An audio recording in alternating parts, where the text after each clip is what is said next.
오늘은 우리가 육신에서 신령한 자로, 육에서 신령한 자로라는 주제로 함께 하는 말씀 우리 나누도록 하겠습니다. 제가 처음 목회 길을 걸어갔을 때는요, 제 안에 품었던 그런 꿈이 하나 있었습니다. 그것은 세상의 모든 영역 가운데 하나님의 나라가 세워지는 거예요.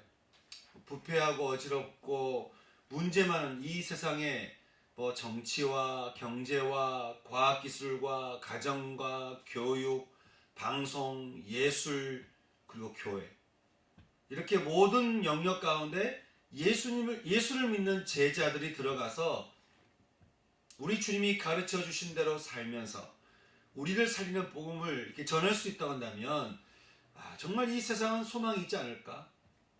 여러분도 그런 것 같습니까? 성실하게, 거룩하게, 진실되게 그렇게 세상을 섬기는 주의 청년들이 세상 속으로 들어가 살면서 참 그렇게 삶을 살아가다 보면 세상은 정말 변할 수 있다라고 제가 믿은 것이죠. 근데 제가 이런 꿈에 약간의 변화가 생겼는데 그 계기는 세월호 사건 때문이었습니다. 진도바다 근처에서 304명이 죽음을 맞이하던 그 현장을 두고 사회와 심지어는 교회까지 제가 분열하는 모습을 보면서, 그리고 제가 그 전에 국회 조찬 기도회를 간 적이 있거든요. 근데 보니까 예수 믿는 분들이 생각보다 굉장히 많은 거예요. 아니, 예수 믿는 분들이 이렇게 많은데도 이 땅의 정의와 공의가 흔들리는 것을 제가 보면서, 분명 예수님의 제자들이 사회 곳곳에, 예수님의 제자들이라고 하는 사람들이 사회 곳곳에 들어가 있기는 한데, 그리고 교회는 늘어나고 어딜 가나 그리스도인들은 넘쳐나는데 왜 주님이 원하시는 세상으로 이렇게 변화되지 않고 있을까? 왜 우리는 여전히 분열하고 욕심부리며 다투고 싸우고 그렇게 사랑과는 거리가 먼, 왜 우리는 이런 삶을 살고 있을까? 뭐가 잘못된 걸까? 우리는 말씀을 보면서요, 두 가지 그 이유를 찾아볼 수 있는데, 첫째는 하나님의 나라에 대한 무지 때문에 그런 것입니다. 하나님 나라의 무지 때문입니다. 여러분, 죄로 사로잡히던 우리가 예수님을 만나면 주님이 내 안에 오시면서 가져오신 그 하나님의 나라는요, 우리의 삶을 변화시키게 됩니다. 아니, 변화가 될 수밖에 없죠. 우리 삶에 빛이 들어오는데 어떻게 어두움이 가만히 있을 수 있겠습니까?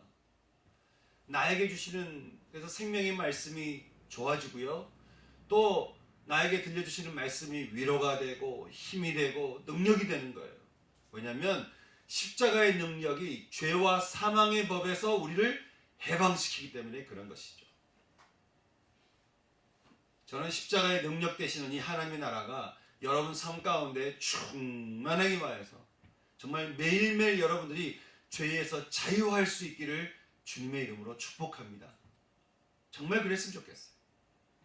둘째 얘기 보니까 뭐가 잘못됐는가 보니까 기독적 인격이 없기 때문에, 기독적 인격이 부족했기 때문이라고 하는 것입니다.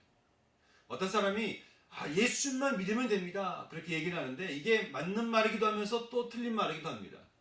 왜냐하면 여러분, 한국에 이민 온 분들이 한국에 이제 딱 오면 이제 자기 마음대로 살 수 있습니까? 그렇지 않죠. 한국의 언어를 배워야 되고 한국의 문화와 한국의 습관, 그리고 한국의 법을 배워야 돼요.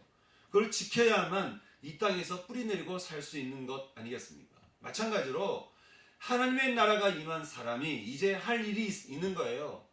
내가 예수님을 영접했다, 이제 끝, 이게 아니에요. 예수님이 영접함과 동시에 우리 삶 가운데 찾아온 이 하나님의 나라가 내 인생 가운데서 깊이 임하도록 기독적인 인격, 주님이 우리에게 보여주신 그 그리스도의 인격을 닮아가는 삶을 살 수 있도록 우리는 말씀을 들으며 가르침을 배우며 그것을 따라야 되는 것이에요. 그러면 우리 안에 들어온 기독적 인격으로 인해서 자연스럽게 세상은 견인이 되어 간다라고 하는 것이죠.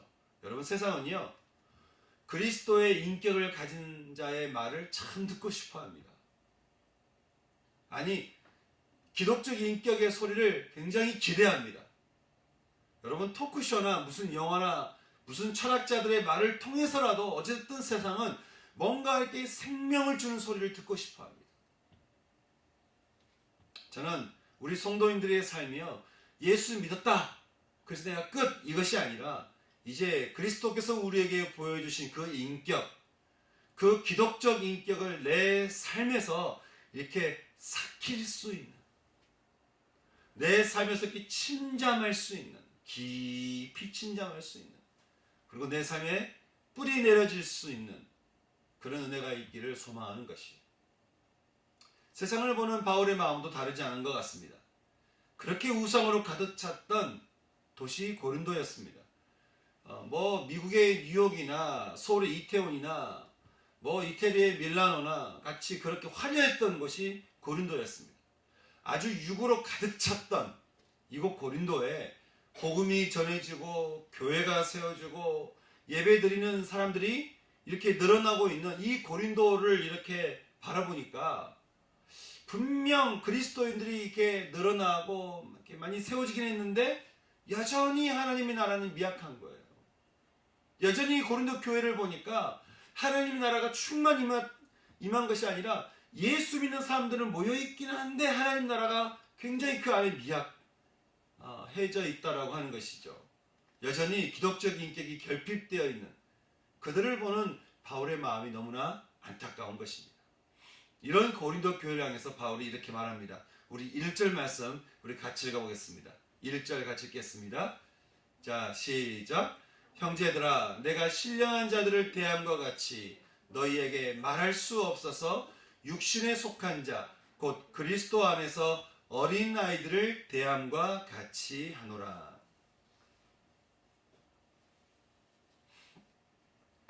바울은 1절에서 바울이 세상을 바라볼 때 이렇게 참 바라보는 두 종류의 사람이 있는 것을 우리는 보게 됩니다. 바울이 바라볼 때, 이게 세상을 볼 때, 아마 우리를 볼 때도 그럴 수 있어요. 바라볼 때 이렇게 두 종류의 사람이 있다는 거예요. 보니까 첫째는 신령한 자들이고 둘째는 육신에 속한 자들이다 라고 하는 것이죠. 신령한 사람이다 라고 하는 이 뜻은요, 여러분 어떤 뜻이겠습니까? 신령한 사람이다. 이것은요, 성령을 따라 사는 사람을 말합니다. 성령을 따라 사는 사람. 예수를 믿고서요, 그 주님이 주시는 생명의 삶이 너무 좋아서 기꺼이 성령님께 나를 맡기는 사람을 말한다라고 하는 것이죠. 내가 뭔가 열심히 일해서 뭔가 열심히 해가지고 뭔가 하여간 내 열심을 얻는 평안이 아닌 거예요.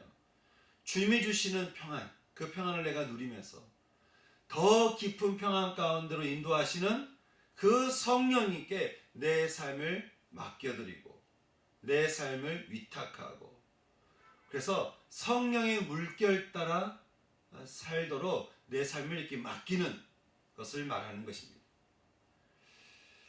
우리는 지난 시간에요, 하나님의 영이 임하여야만 우리는 지혜를 얻을 수 있고 지혜를 따라 살 수 있다라고 했습니다. 우리 힘이 아니고 하나님의 영입니다.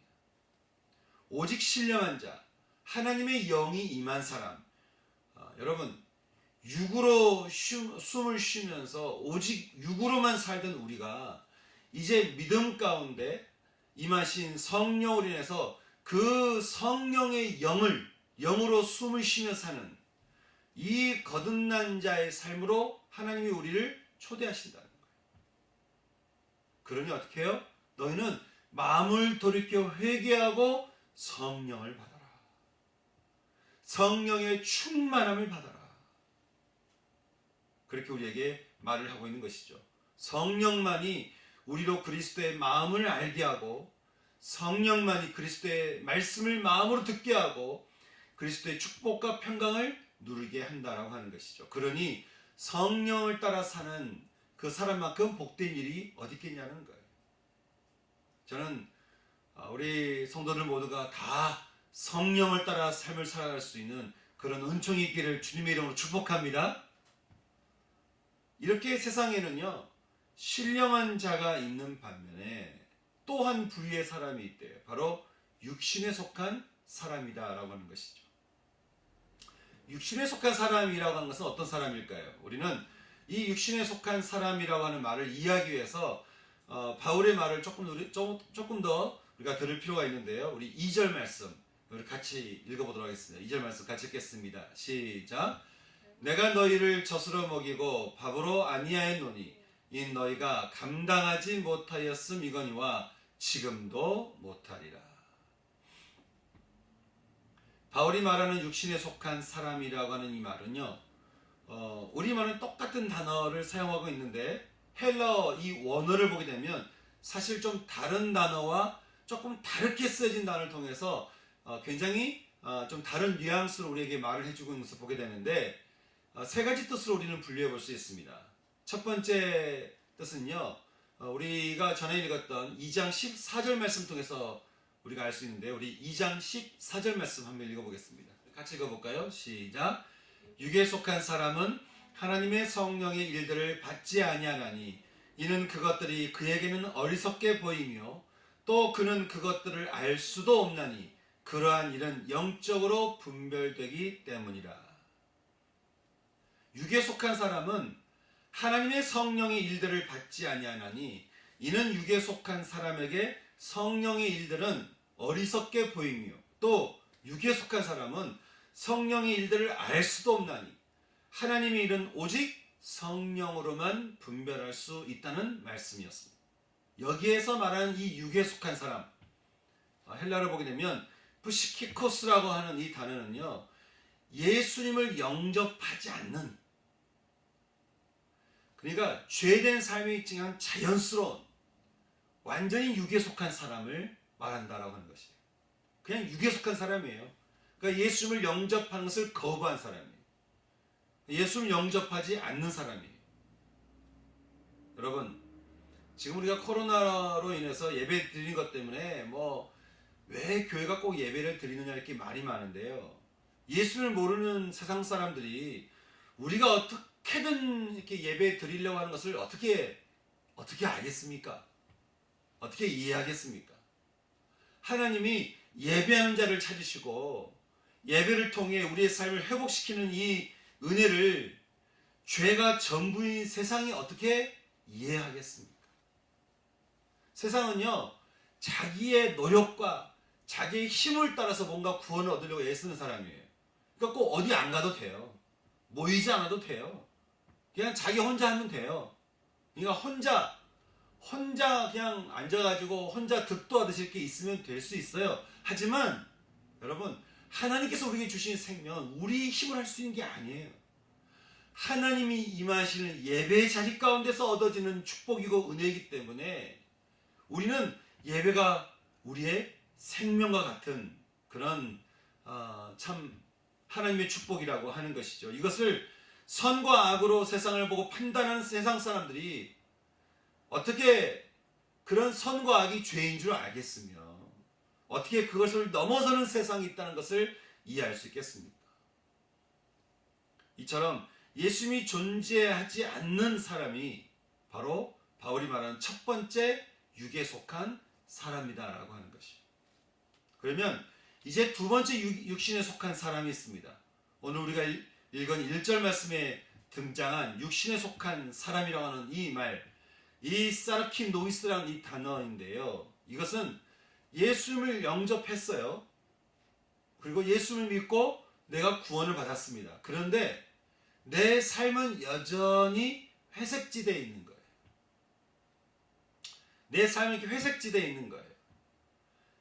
예수님을 영접하고 예수님을 믿고 구원을 받았어요. 그런데 내 삶은 회색지대에 있는 거예요.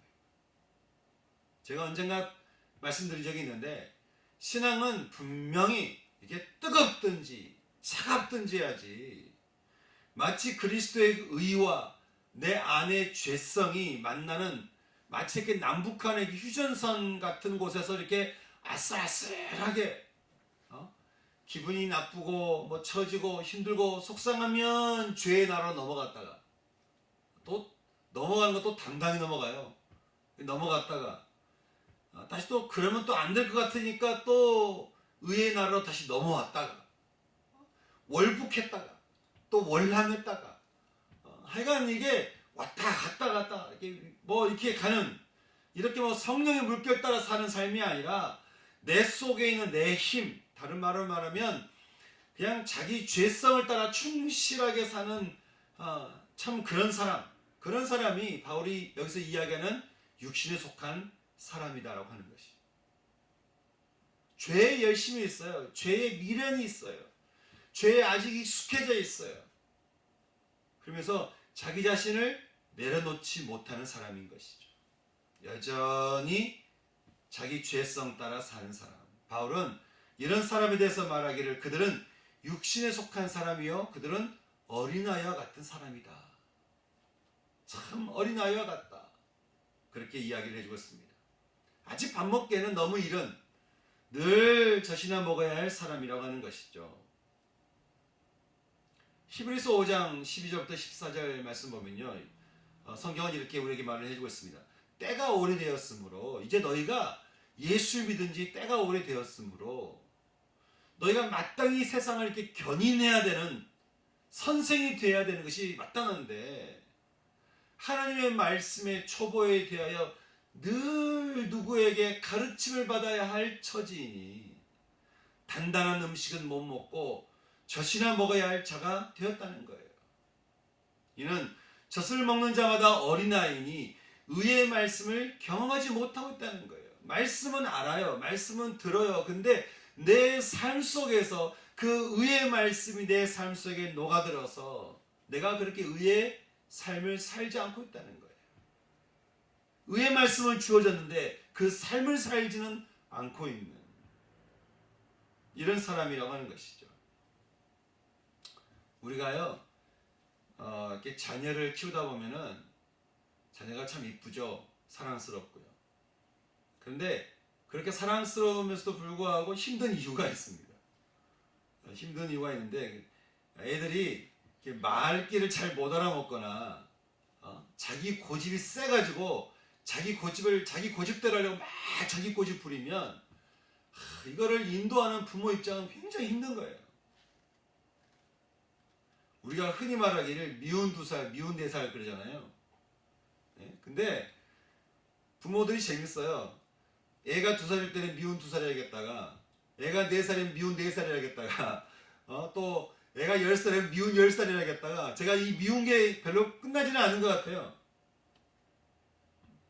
이 고집센 걸 보잖아요. 이 고집센 것도 보니까 대놓고 소리 지르면서 이렇게 시끄러운 고집이 있는 반면에요. 잘 따르는 것 같은데 결국은 자기 마음대로 해버리는 조용한 고집도 있습니다. 하나님 앞에서 대놓고 성령 따라가기 싫어가지고 내 고집 부리는 사람이 있는 반면에요. 앞에서는 예 하겠습니다 라고 하면서도 사실은 그냥 내 중심대로 살아버리는 거예요. 그냥 내 생각대로 내 마음대로 내 감정 따라 사는 것이죠. 그런데요 재밌는 것은 오늘 말씀 보니까 이런 어린아이 같은 사람들은 자신들 생각할 때 스스로를 신령한 사람이라고 생각한다는 거예요. 스스로를 신령한 사람이라고 생각하는, 그러니까 고집부리죠. 그러니 자기가 맞다고 고집부리는 거죠. 야생마같이 내 하고 싶은 대로 하는 거지 성령을 따라 사는 삶은 거부하는 거예요. 별로 좋아하지 않는 거예요. 예전에 어떤 분이 어떻게 하면 성령 따라 사는 거냐고, 제가 성령 따라 살고 싶은데 그걸 잘 모르겠다고 그러는 거예요. 그래서 제가 그랬습니다. 정말 성령 따라 살고 싶으면 나 정말 성령 따라 살고 싶다는 그 마음부터 내려놓으라고.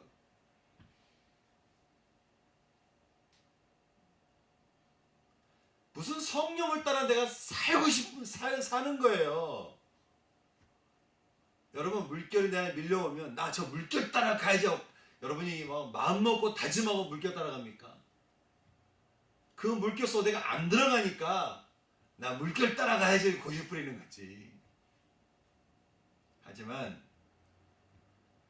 그 물결, 성령의 물결 따라가는 것이 내 안에 그것이 기쁨이요 그것이 생명의 삶인 줄 알아서 성령께서 내 안에 임하시도록 내가 마음으로 회개하고 내 마음대로 살고 싶은 내 마음도 내려놓고 성령 하나님 저를 생명 가운데로 인도해 주시옵소서. 그렇게 성령의 물결이 내 삶을 이렇게 위탁하잖아요. 그러면 성령 따라 살게 되는 것이죠. 성령 따라 그는 살게 되는 거지 내가 성령 따라 살아야 한다라고 하는 게 아니에요. 제가 어느 집회 갈 때마다 제가 이렇게 안타까운 모습 중에 하나가 그거예요. 성령이여 임하시옵소서. 성령님은 여러분이 이렇게 강구한다고 왔다가 안 강구하면 가시고 그런 분은 아니에요. 성령님은 자기가 오고 싶은 대로 옵니다. 성령님은 오고 싶은 대로 오고요. 가고 싶은 대로 갑니다. 성령님은 어디에 누구에게 임하실까요? 자기 삶을 예수님께 위탁한 사람에게 임하십니다. 예수님을 영접하고 하나님 제가 예수님에게 주신 그 생명의 삶 억지로 가는 거 아니잖아요. 나쁜 길 가는 거 아니잖아요. 예수님이 주시는 내게 주시는 그 평안의 삶, 그 기쁨의 삶, 그 생명력이 넘치는 삶, 하나님 제가 그런 삶을 살기 원합니다. 이렇게 기도할 때 기도하면서 내 성령님이 나를 충만히 마시도록 내가 기도하면 내가 성령 따라 삶을 살게 되는 것이죠. 근데 참 우리가 하나님 보시기에 미운 2살, 미운 4살이 얼마나 많은지 몰라요. 물론 하나님은 우리 행동 보고 이렇게 판단하지 않으시죠. 근데 우리 입장에서는 그렇다 그 말이에요. 우리 입장에서는 하여간 하나님 앞에 참 미운 2살, 미운 4살 같은 우리의 모습들이 너무 많다는 것이죠. 제가 예전에 저를 봐도 그렇고요. 신앙생활 하시는 분들 중에 좀처럼 성령의 권능과 힘을 잘 모르는 분들 보면 언제나 이유는 간단합니다. 내 고집을 버리지 못하는 거예요. 여러분, 내 안에 계신 예수님도 좋고 그러면서 육신에 익숙해진 옛사람 고집은 또 버리기 싫은 거예요. 여러분, 이렇게 이 상극이 우리 안에 같이 있으면 우리 안에서 하나님의 나라가 펼쳐지고 우리 안에서 성령께서 주시는 그 성령의 열매가 열릴 수 있겠습니까? 어려운 거예요. 어려운 거예요. 제주도에서 이렇게 귤을 농장에 가보잖아요. 그러면 좋지 못한 밭에 또 영양을 잘 받지 못한 그런 귤나무 보면 다른 데는 이렇게 귤이 먹음직스럽게 열려 있는데 어떤 귤은 그냥 열리다가 만 거예요. 열리긴 열렸어요. 근데 열리다가 말고 그리고 이게 하여간 모양이 희한해요. 이게 귤 모양이 아니에요. 열리다가 만 거니까. 아름답지 않아요. 아무도 그걸 먹지 않아요. 가까이 가지 않아요. 그런 그리스도인들이 세상에 너무 많은 거예요. 여전히 어린아이 같은 사람. 성령님께 나를 위탁하고 맡겨드리지 못하고 익숙한 죄성을 따라 사는 사람이 바울이 이야기하는 두 번째 육신에 속한 사람이라고 하는 것입니다. 그럼 세 번째 육신에 속한 사람이 또 있습니다. 우리 3절 말씀 같이 읽어보겠습니다. 3절 우리 같이 읽겠습니다. 자, 시작. 너희는 아직도 육신에 속한 자로다. 너희 가운데 시기와 분쟁이 있으니 어찌 육신에 속하여 사람을 따라 행함이 아니리요. 이번에 적힌 육신에 속한 사람이라고 하는 단어, 이 사르키코이라고 하는 단어는요, 앞서 말한 육신에 속한 사람, 사르키노이스, 좀 비슷하죠? 여기서 비롯된 말인데 이것은 육신에 속한 사람의 어떤 특성을 말하는 거예요. 쉽게 말하면 고집센 어린아이와 같은 사람에게는 이런 육신의 특성이 있는데, 육신에 속한 특성이 있는데 그것은 바로 시기와 분쟁이다 라고 오늘 바울은 이야기를 해주고 있는 것이죠. 시기라는 단어는 열정적이라는 말입니다. 여러분, 열정적이다 이 말 좋죠? 그런데 왜 안 좋은 단어가 되었을까요? 열정적이긴 한데 길을 잃은 열정이고 자기만의 열정이기 때문에 그렇습니다. 그러니 자기만의 열정이에요. 그러니 이런 시기를 가지고는 사람을 사랑할 수가 없는 것이죠. 그러니 결국 분열할 수밖에 없다라고 하는 것이죠. 이것이 지금 고린도 교회 사람들이 가진 육신에 속한 사람들의 특성이다라고 하는 것입니다. 근데 여러분, 갈라디아서 우리가 5장 말씀을 보게 되면요, 육신에 속한 사람들의 특성에 대해서 바울이 몇 가지를 더 이야기를 더 이야기를 해주고 있습니다. 여러분 한번 들어보시고 여러분에게는 어떤 특성이 있는지 한번 여러분 마음 한번 살펴보시기 바랍니다. 육체의 일은 분명하니 곧 음행과 더러운 것과 추행과 호색, 그리고 행동으로든 생각과 마음으로든 방탕한 것과 우상 숭배와 주술, 다시 말해서 마술과 무당이나 그리고 미신이나 오늘의 운세 같은 이런 주술과 또 사람들과 원수 맺는 것과 또 잘 싸우는 것과 자기 열정에 찬 시기심과 분쟁과 사람과 분열하는 것과 마음이 맞는 사람끼리 다니는 끼리끼리 당을 짓는 것과 자기 중심적인 분열과 이단과 투기와 술취함과 방탕한 것, 즉 흥청망청 먹고 마시는 것과 또 그와 같은 것들이라. 이런 일을 하는 자들은 하나님의 나라를 유업으로 받지 못할 것이다. 그렇게 이야기를 하는 것이죠. 여러분에게는 육신에 속한 이 특성들 중에 어떤 것이 있으십니까? 뭐 이게 전부는 아니죠. 성경은 어디에나 이 육신에 속한 여러 가지 특성들을 우리에게 이야기해 주면서 우리에게 경고를 해주고 있는 것이에요. 이것은 우리를 죽이고 무너지게 하고 멸망하게 하는 것이다 라고 하는 것이죠. 저는 참 오늘 우리에게 이렇게 있는 이 진드기처럼 붙어있는 이 육신에 속한 모든 특성들이 예수 십자가의 보혈의 피로 깨끗이 씻음 받을 수 있는 그런 은총과 은혜가 저는 회개함으로 나가는 저와 여러분 가운데 오늘 이 시간 충만히 임할 수 있기를 주님의 이름으로 축복합니다. 아멘. 바울은 이런 고린도 교회 성도들의 육신에 속한 사람들의 특성을 말하면서 4절과 5절에서 이렇게 이야기합니다. 우리 같이 읽어볼까요? 시작. 어떤 이는 말하되 나는 바울에게라 하고 다른 이는 나는 아볼로에게라 하니 너희가 육의 사람이 아니리요. 그런즉 아볼로는 무엇이며 바울은 무엇이냐? 그들은 주께서 각각 주신 대로 너희로 하여금 믿게 한 사역자들이니라. 너희가 겉으로는 신령한 사람인 척하고 있지만 육신에 속한 사람으로서 어떤 이는 바울에게라 어떤 이는 아볼로에게라 하면서 이렇게 이야기를 하니 너희는 틀림없이 육의 사람이라는 거예요. 아볼로가 누구냐? 바울이 또 누구냐? 우리 스스로 잘났다고 여기는, 아니 그렇게 여기고 싶은 우리가 도대체 누구냐는 거예요. 예수를 믿은 우리들은 그저 주님의 말씀을 따라 서로에게 보냄을 받은 하나님의 사람들이 아니냐는 거예요. 그래서 바울은 사람들에게 휘둘려서 이리저리 휩싸이는 사람들을 보면서 이렇게 오늘의 말씀을 정리하고 있습니다. 우리 6절부터 9절까지 말씀을 우리 같이 한번 읽어보겠습니다. 시작. 나는 심었고 아볼로는 물을 주었으되 오직 하나님께서 자라나게 하셨나니 그런즉 심는 이는 물 주는 이는 아무것도 아니로되 오직 자라게 하시는 이는 하나님뿐이니라. 심는 이와 물 주는 이는 한 가지이나 각각 자기가 일한 대로 자기의 상을 받으리라. 우리는 하나님의 동역자들이요 너희는 하나님의 밭이요 하나님의 집이니라.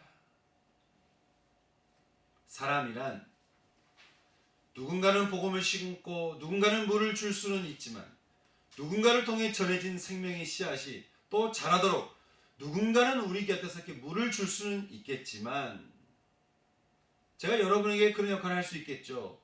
세례 공부하면서 또 여러분에게 복음을 전하면서 제가 여러분에게 씨앗을 소개하고 그리고 여러분에게 이렇게 물을 줄 수는 있겠지만 결국 그 생명의 씨앗이 생장하면서 열매를 맺도록 자라게 하시는 분은 사람이 아니라 오직 하나님뿐이라 우리에게 말씀을 해주고 있는 것입니다.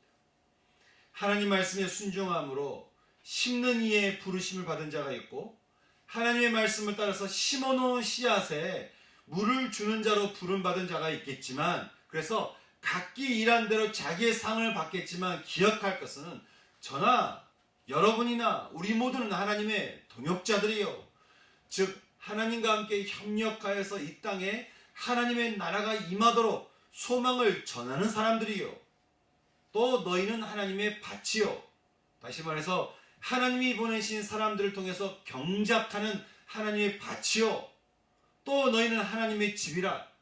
역시 하나님이 보내신 이런저런 사람들 통해서 세워지는 하나님의 집이라는 거예요. 그러니 육신에 속한 사람들아, 죄에 익숙한 삶이 전부인 것 같이 살아가는 사람들아, 아니 예수를 소개받고 영접하기는 했지만 예수도 좋고 세상도 나쁘지 않다라고 하는, 어둠을 버리지 못하고 어둠을 사랑하며 빛 가운데도 함께 있기를 원하는 이런 뭔가 맞지 않는 이 상극을 함께 품고 살아가려고 하는 이 육신에 속한 사람들아, 회색지대에 있는 사람들아, 너희를 결국에 죽이는 이 모든 어둠에서 벗어나서 하나님의 자비하심을 잇대어 긍휼과 용서를 구하며 너희는 회개하라.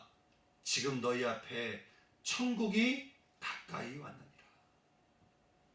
그렇게 우리에게 말씀해주고 있는 것이, 회개하라, 돌이켜라, 뒤돌아보지 말고, 또 내 옛사람에 대해서 내가 예전에 이렇게 살았는데 내 이제까지 살았던 인생을 뒤돌아보지 말고, 내가 참 마음에 속상하기도 하고 또 이제까지 살았던 내 삶을 돌아보면 마음에 내가 죄책감도 들기도 하고 내가 그러지 말았어야 되지 않은 생각이 들기도 하고, 하여간 이런저런, 또 여러분이 익숙해져 있는 그 죄된 삶에 미련을 두지 말고 어떻게 해요? 돌아서라는 거예요. 하나님의 나라로 돌아서라. 왜요? 그것이 우리를 살게 하기 때문이라고 하는 거예요. 회개하라, 이 말이 어떤 말이냐 아십니까? 살아라. 죽지 말고 살아라. 내가 주는 생명의 삶을 받아서 살아라. 기뻐하라. 화평을 누려라. 승리하라. 우리를 그렇게 말씀하고 있는 것이죠. 그러니 모든 육신에 속한 모습에서 벗어나서 예수를 온전히 영접함으로 성령의 물결을 따라 성령께서 이끄시는 대로 하나님이 우리에게 주시는 사랑과 기쁨과 평화와 인내와 친절함과 선행과 진실과 온유함과 절제가 열매가 맺는 사람이 되도록 하라고 하는 것이죠. 이렇게 성령 따라 살기를 원하는 사람들은 육신에 속한 것들과 함께 그 정욕과 탐심을 십자가에 못 박고,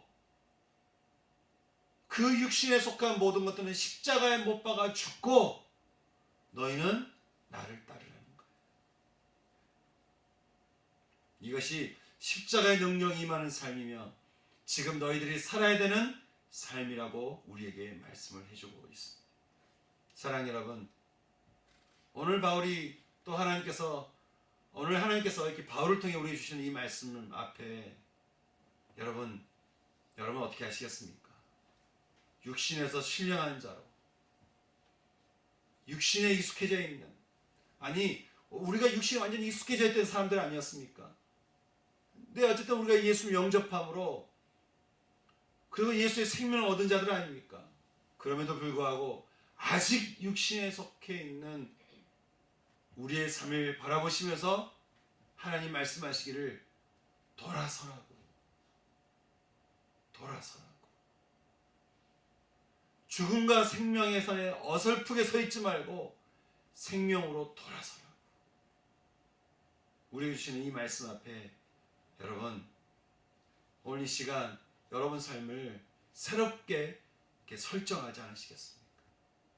더 이상 내가 육신을 사랑하는 삶이 아니라 하나님, 내가 성령 따라 삶을 살기 원합니다.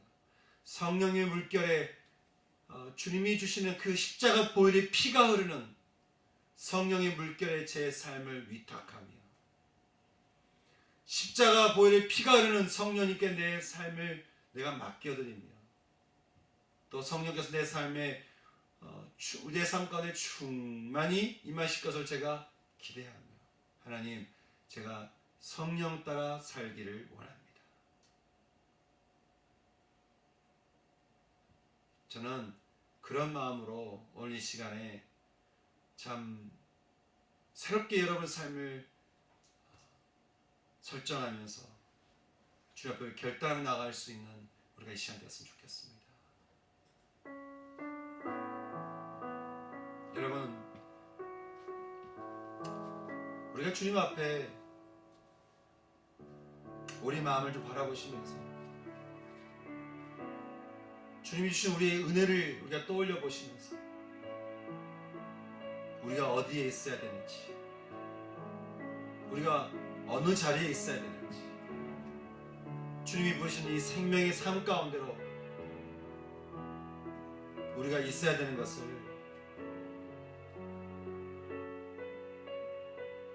우리가 잊지 말고 이 시간 함께 주님 앞에 그렇게 기도해서 좋겠습니다. 주님, 저희 육신에 속한 저희 모든 삶을 주님 앞에 회개합니다.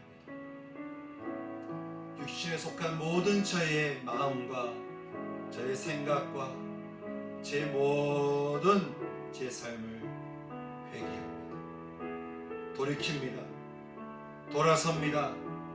생명의 삶 가운데로 하나님, 제가 돌아서기를 결정합니다. 주님, 저를 불쌍히 여겨 주시옵소서. 저를 긍휼히 여겨 주시옵소서. 십자가 보혈의 피로 저의 마음을 씻어 주시고 저를 용서하여 주시옵소서. 그래서 내가 하나님 성령의 물결 따라 사는 성령의 충만한 삶을 살기를 제가 소망합니다. 그렇게 기도하며 나갈 수 있는 이 시간 되었으면 좋겠습니다. 함께 우리가 주신 말씀 따라 함께 이렇게 기도하며 나갈까요? 함께 기도하시겠습니다.